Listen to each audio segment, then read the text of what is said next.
This is a sort of a film that is set in the future, a tyrannical future where the Federal Reserve has troops on the streets and people are starting to get wise to the scam that is our centralized banking system. I cannot wait to see this film. And the director of the film joins us today. His name is Pasha Roberts. I can't thank him enough for being here. Pasha, welcome to Financial Survival Radio. Great to be here. Thanks for having me here. You're the director of the film Silver Circle, which promises to take Liberty filmmaking to a whole new level. Tell me, what is the Silver Circle? Well, Silver Circles it is kind of a new concept. Instead of being yet another documentary, and we need plenty of documentaries, this one is actually a story. It's using storytelling to kind of get these ideas out into a broad audience, as well as to have some fun and create something that's visually really cool. So what we did is we created a economic collapse in 2019. It's not hard to imagine at this point. Yeah. And we basically created a Federal Reserve that's out of control and a group of rebels that are fighting back through a variety of means, including making their own money out of silver.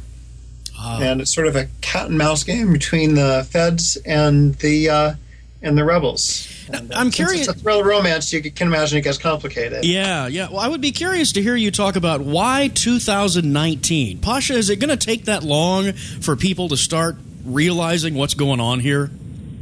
Well, we hope to accelerate that with the movie, but it's we wanted to get it far enough out that it was past the presidential cycles. We don't even name who the president it is because it doesn't really matter. What matters in this movie is the money and the money supply. And so we wanted to get out of, people feeling like it was about Obama or Bush or whoever's going to be next. And also we wanted to give it some time to expand out, let the crisis expand into something that was significantly worse than what we have now. We have prices 20 times what they are now, things like that. We wanted to give it a much stronger reason for people to be fighting back, even than we have now. So how does it work in the film, at least? What kind of catalyst do people have to start switching over to precious metals, physical, gold and silver? What has to happen? Well, I think this is also my opinion of what I think is in the real situation. I don't know if there's a smooth way to kind of get out of this wall of money that we've printed for ourselves and that's being held by the banks. There certainly is no political will to kind of get out of the built-in inflation that's inside of this system. And, so really what we do have is, the system continuing as it does, and things just kind of go rapidly downhill. The United States loses its Federal Reserve status. There's a Coin Act of 2016, which makes it illegal to possess silver or gold bullion or to use it for any kind of barter or transactions. I think that's far-fetched. You just look at the gold laws in 1933, where the same law was in effect. That's right. Right. So, and then since housing drives so much of it, and since we have such a strong policy predilection to prevent the last crisis, we do a lot with housing policy. The Fed, in order to stabilize housing prices, they buy up giant tracts of neighborhoods. They evacuate people out of their houses and keep those houses empty to control the housing, the price of housing region to region. Now, this is very interesting to me, and I know that you told me that you do have this real estate angle in the film as well. Fascinating to me to think about because, okay, if we kind of go back here a little bit and we look at housing prices where they are today across the U.S., of course, you and I both know that they got up to the level that they did because of the banks, the mega banks, right.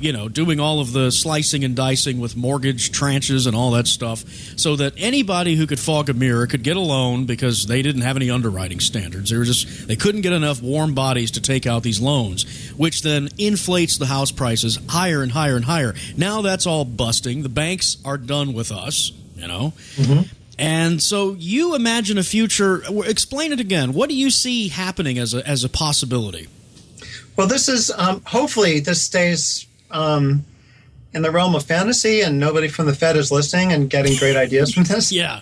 I think as you can see what's going on in the silver world of Von Nothouse, I mean, some of our stuff is coming. We have people going to jail for making silver rounds as it exists. But with the housing situation, I mean, basically, it's like paying farmers to burn their crops. And so what we have is basically the Fed either from getting these loans from FDIC and Fannie Freddie, or just by eminent domain and taking over the houses.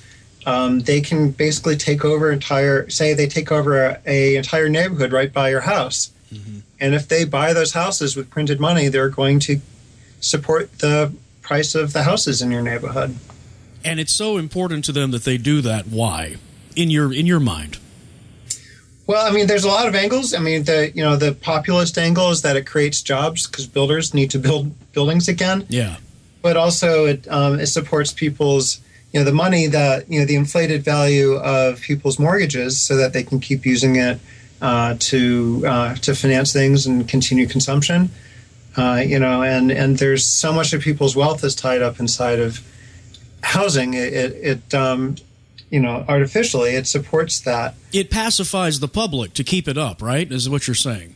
Right. And, there's all kinds of utilitarian arguments I can make about it just in terms of supporting jobs or supporting job mobility, because we probably both know people that are trapped in a region of the country because they can't move because their house is underwater. That's right. Yeah. So there's a lot of, nifty sounding reasons you'd want to do this, but, obviously it has a incredibly nasty downside. And, in fact, the movie opens with a pretty forcible and violent sort of evacuation of the Federal Reserve troops forcing people out of their houses. That's, for the people that don't want to sell, that's what you have to do. It's an unbelievable thing to think about. Federal Reserve troops. Wow. I'd be curious, Pasha, to hear a little bit about your background. How does a filmmaker come to these ideas? Tell me a little bit about yourself and how you came to this point. Sure. I mean, basically, we're not Hollywood. We were kind of outside of that whole loop. You're outside of Boston, correct? Yeah, right. We're in Boston. We're as far away from Hollywood almost as you can get inside the United States. But it's basically just been interested in liberty, interested in economics, interested in finance. My formal training is in finance and economics and a lot of computer work.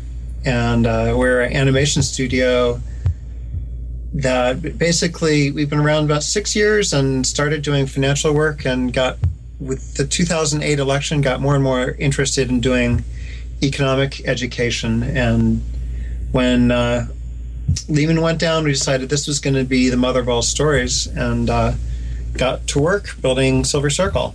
Yeah, this has been a project in the works for how long now? It's a good while now. It's for a movie, we're very fast and very cheap, but it's been a couple of years, and we'll be finishing this year. Looking forward to I think we're going to do a 15-city movie theater release, and DVD and online and all that kind of thing. Submitting to Sundance in September and submitting to South by Southwest. Yes, here in Austin, Texas, where I am. So good luck to that. I hope to see you. Yeah, I hope to see you there. Let me ask you, Pasha, for those filmmakers out there who sort of have this same, passion for liberty as you do, how does a film like this, how can a film like this get made? How do you get funding? Well, in our case, we funded most of it ourselves. We did use a fiscal sponsor to get 501c3 coverage for people who want that. So we do have some nice donations, but most of it, I just wanted to get this movie done before the presidential cycle got through, and it was just more efficient to pay for it than it was to go out fundraising for a long time. So, I think for the next one, we'll do more fundraising, or hopefully use proceeds from this movie to do the same. And you but said it's a lot of work. I mean, what's really helped a lot is that we've already animation studio. We already know what we're doing technically, and have all the equipment, and are cheap and have a pretty strong technical pipeline in place so that we can do this. We also collaborate with people overseas in India.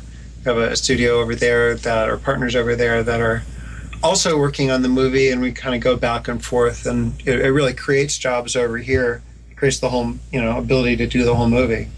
Who are the supporters of this film, and how did you find them? Well, I mean, for financially, you mean? Yes. Yes. Basically, I am putting a lot of the money into it, but the other people is people that we've met at libertarian conventions, at silver and gold money type of conventions. We have some excellent support from people in the community like David Morgan and Jason Hummel, and people that are interested in silver that way.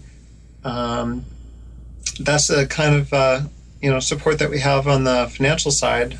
There's a lot of community support in terms of Facebook and fans. I think we have about almost 13,000 fans now. Yeah, wow. Something like that. A couple of great musical bands are supporting us.